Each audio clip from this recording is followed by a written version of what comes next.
CBS Sports presents the Verizon Halftime Report. Early on, it was Kyle Shanahan giving his former bosses D all they could handle. Elijah Mitchell scurrying into the end zone. The Niners take a 16-7 lead into the half as we welcome you back to our New York studio and the Verizon Halftime Report, the official 5G network of the NFL. This is 5G built right. It is Verizon. JB along with Boomer, Coach, and Phil. And folks, first half, Coach. Oh, how about the running game of the San Francisco 49ers? When you look at it, it has been all about right here, Deebo Samuel. You're going to see him in the backfield. He's going to get the ball right there. He goes downhill. He's a receiver, running back. But Elijah Mitchell, watch the motion coming across. Again, it checks your eye discipline. You can't get caught up in that. Elijah Mitchell going down. But watch Brandon Ayuk right here. Seal the corner. If you're a receiver in this offense, you have to block. He also has 4 catches. But Elijah Mitchell downhill, hat on a hat. The running game is solid. You can see Elijah Mitchell right there, 15 rushes, 57 yards. That is the backbone that sets up all the right passing they want to do, Phil. Hey, listen, this Dallas defense, they're playing tough, hanging in there against, I think, a little bit of an onslaught by the San Francisco offense. Kyle Shanahan, I really like how he managed the first half. They're up 10-0. And they got it 4th and 1. He didn't go for it. He kicks the field goal. Now they're leading by 2 scores at halftime. Playoff football. Points are hard to come by. 19 runs. Jimmy Garoppolo playing a really good first half. 11 of 14. No turnovers. So the 49ers got to feel good about the way they're playing. This has the potential to be just a great second half. This is fast, it is furious, and it is physical. It is football the way it's supposed to be played, unlike this afternoon by one team anyway. That would be the Philadelphia Eagles. Tampa Bay Buccaneers really played well, especially in the first half. Unfortunately for Jalen Hurts, he threw 2 interceptions right here. He gets one stolen by Mike Edwards. He had a Devontae Smith wide open, and he misses him. How about Tom Brady? He comes back. He throws 2 touchdown passes. That's his 28th playoff game with multiple touchdowns.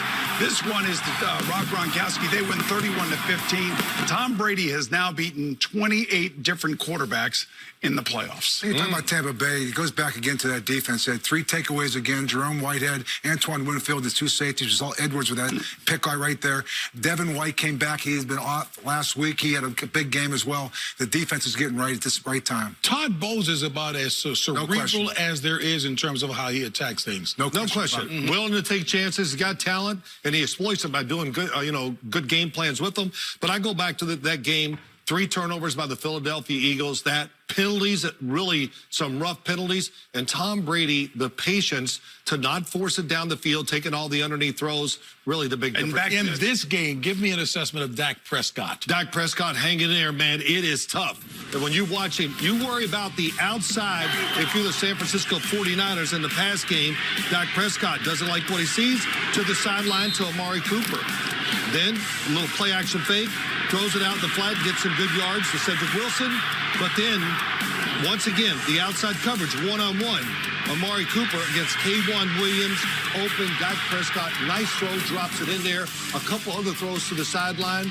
9 of 16, 89 yards, 1 touchdown, no interceptions. But if they play off coverage, throwing to the sidelines is a big deal. And I'll tell you, the one way to stop a pass rush is 2 things. Either run the ball or go no huddle. It slows down. They can't get the rotation. It slows down the pass rush. So I would like to see Dak come out, spread them out, because like you said, the weakness is on the perimeter. Yep. He can make those plays. 2 things. Who spends over $1 billion and builds a field east and west? That I don't understand. And the other one is, really, it's going to come down to who's going to make the turnover. Who's going to make the key play on either one of these 2 defenses? Because I'm telling you, they are flying around all over the place. And it is ferocious when you see it. Look at the speed on the field on both sides of the ball. On both of these teams, pretty impressive. Tactically exciting to watch what's happening.